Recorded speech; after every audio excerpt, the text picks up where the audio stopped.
ఇంటికి రమ్మన్నా నా యాతలకు మొక్కేవాడా ఒరే సేవక అప్ప గౌడ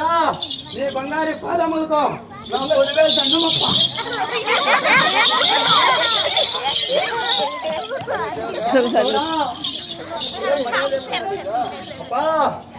ఇళ్ళకి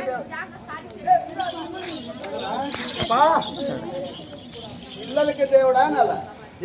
ఇళ్ళకి దేవుడు కదా విలువలకు దైవం అని చెప్పాలా వెళ్ళకు దైవమా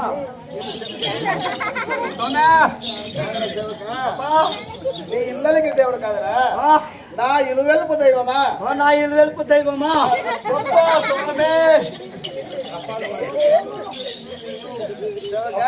ఓ అంకుల్ అంకల్ కాదరా మేము రాజులు మీరు రాజులు అవును సేవక రాజుగారు నా ముట్టట్లు గిరు కాదురా నీ ఇంటి తీరే కాదు నేను పెట్టుకోండి మన రాజ్యము ఎట్లున్నది ఏమి అని మన రాజ సంవత్సరం కొరకు నిన్ను పెట్టుకున్నా సేవక ఎలాగో వివరించు స్వామి